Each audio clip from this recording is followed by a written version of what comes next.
La croisade contre les Albigeois, les Cathares, au début du XIIIe siècle dans le pays qui est aujourd'hui la France, est un exemple de la non-exclusivité de la guerre juste au Moyen-Orient. Michel Roquebert est spécialiste des Cathares. Le premier tome de la série qu'il réalisa sur eux, l'épopée cathare, a obtenu un prix d'histoire de l'Académie française. Dedans, Michel Roquebert décrit l'un des chefs de cette croisade, Simon de Montfort, lui dépeignant une image idéale de vertu chevaleresque. Il dit que Montfort est de ceux qui ont un immense respect pour le seigneur pape et que toute la surprenante endurance qu'il déploya au cours de la campagne contre les Albigeois, il dut sillonner plusieurs fois en tous sens le Languedoc, n'avait d'égal que sa piété. Michel Roquebert ajoute à la description de ce chevalier que ses mœurs, elles n'ont jamais prêté le flanc au moindre reproche, et l'on a toujours vanté la haute tenue de sa conduite privée et son exemplaire fidélité à son épouse Alix. Le fait que cette description soit faite par un auteur impartial, resté 6 ans en poste à l'Éducation nationale, est puissant.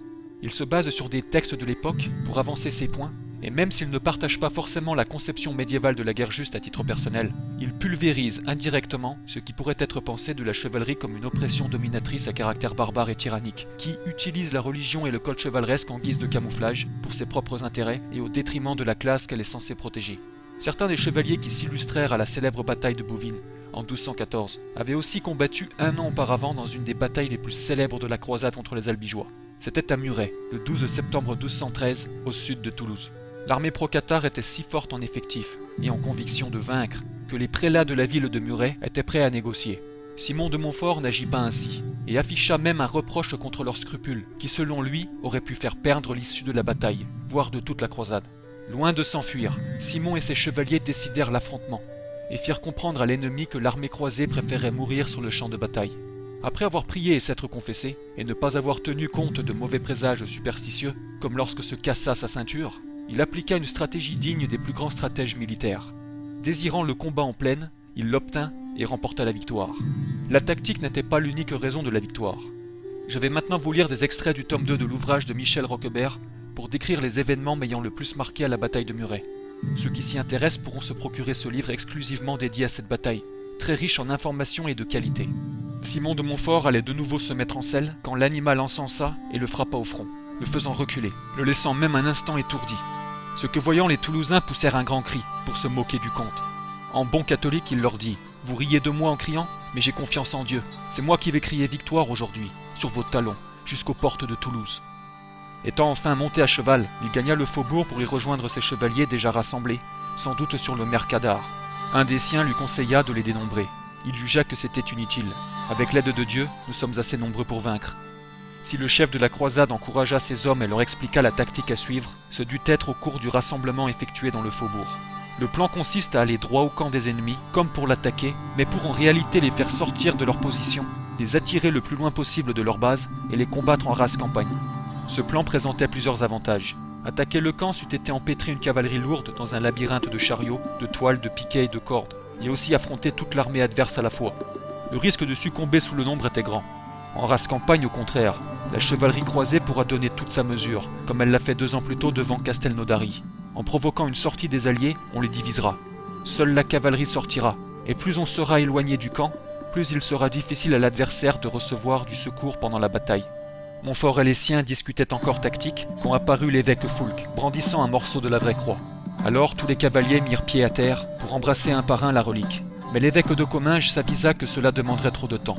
Prenant la croix des mains de Foulques, il monta sur quelques bornes de pierre ou sur un perron et bénit tout le monde à la fois, prononçant une brève exhortation qui promettait le paradis à tous ceux qui trouveraient dans le combat la gloire du martyr, à condition qu'ils se soient confessés, qu'ils aient présentement la sincère intention de le faire après, s'ils en réchappaient. Alors les croisés, lavés de leurs péchés par la contrition de cœur et la confession orale, et s'étant donné le pardon les uns aux autres, pour leurs torts réciproques, sortirent de la ville, disposés en 3 corps. Par où les croisés sortirent-ils de la ville? Par une porte qui regardait vers l'est, alors que le camp était à l'ouest. L'existence de ce fameux châtelet d'angle, qui permettait à la porte de Salles d'ouvrir à la fois sur le sud-ouest, la route de Salles, et sur l'est, c'est-à-dire sur la Garonne, ou du moins sur la berge qui longeait le pied du rempart. Quitter Muret par cette berge présentait pour les croisés un double avantage. En partant du côté opposé au camp allié, Montfort trompait l'ennemi sur ses véritables intentions, et cette fuite simulée devait logiquement attirer la cavalerie adverse dans la plaine. Et nous savons qu'il voulait l'attirer le plus loin possible du camp. De surcroît, cet itinéraire mettait la cavalerie croisée à l'abri d'un tir éventuel des Toulousains, dont les arbalétriers auraient pu se porter en avant du camp. Tandis que la troupe s'ébranlait, Les religieux entrèrent dans l'église pour prier. Ils le firent à si haute voix, et leur émotion était si forte, étant donné la grandeur du péril, qu'ils poussaient de véritables clameurs. On devrait dire qu'ils hurlaient plutôt que de prier. On montre encore à Saint-Jacques de Muret la chapelle dite du Rosaire, où la tradition populaire veut que les prélats de la croisade se fussent tenus rassemblés pendant le combat. La bataille de Muret fut bien une bataille rangée, et c'est là qu'est la clé des manœuvres des deux adversaires. Parce que la chevalerie constituait la force de frappe de leurs armées, ils cherchaient tous deux le même type de combat. Comme il importait au plus haut point d'avoir l'initiative et de ne pas se laisser surprendre, chacun avait intérêt à provoquer le choc. Il ne pouvait le faire qu'en attirant l'ennemi hors de ses positions. Les alliés occitans par une attaque de la ville, les croisés par une fuite simulée, suivie d'un retour offensif en direction du camp. La tactique elle aussi est simple, chargée avec la plus grande violence mais selon la méthode du bélier, par coups successifs. D'où la division des troupes en plusieurs corps, comme ce fut le cas de part et d'autre à Muret. Michel Roquebert dit que si, en définitive, on condense sans chercher à broder dessus les données fournies par les sources, on s'aperçoit que les choses se sont passées très vite, et l'on obtient la description d'un classique combat de plaine, où des manœuvres très simples se détachent sur la confusion générale inhérente à ce genre d'affrontement. Dès que les deux armées furent en vue l'une de l'autre, la cavalerie française s'élança sur l'adversaire, à travers un marais, tandis qu'une partie des Aragonais, le roi et un petit nombre de compagnons, se porta immédiatement à sa rencontre. Au moment même où l'escadron du roi d'Aragon se jette à son tour dans la mêlée, les croisés, dont la charge extrêmement puissante a désorganisé la première ligne alliée, aperçoivent la bannière royale et la prennent pour cible. Conscient néanmoins du danger encouru par ces deux premiers corps, et craignant de les voir submergés par des adversaires très supérieurs en nombre, Montfort décide de frapper sur leur réserve avant même qu'elle intervienne.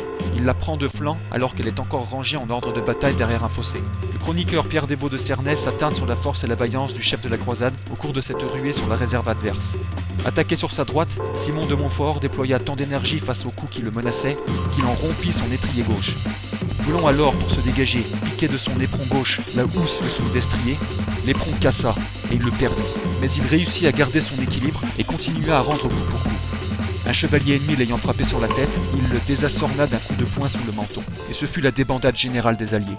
Tout le reste des ennemis vaincus et en déroute chercha son salut dans la fuite.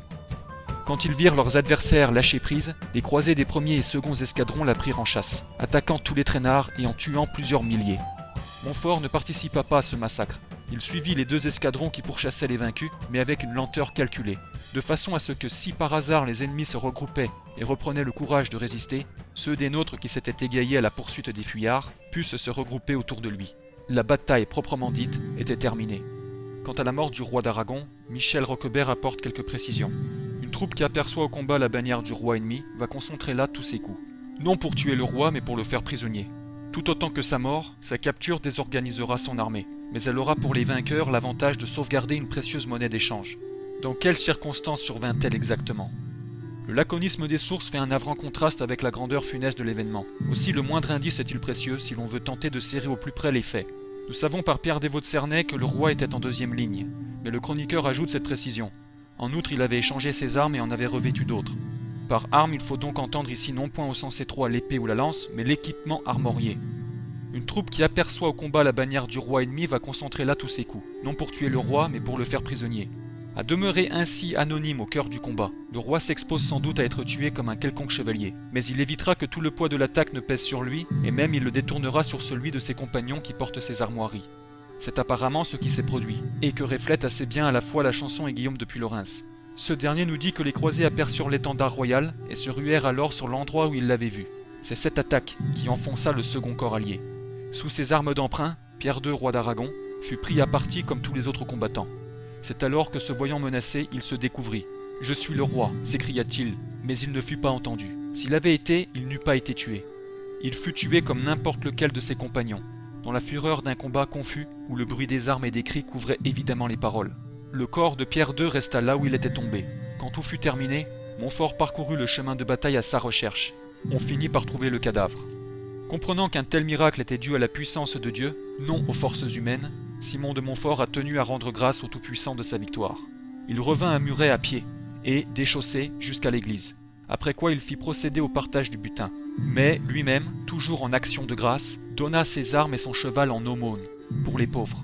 La tradition locale garde cependant un tout autre souvenir de l'attitude de Montfort, à l'égard de la dépouille de son adversaire.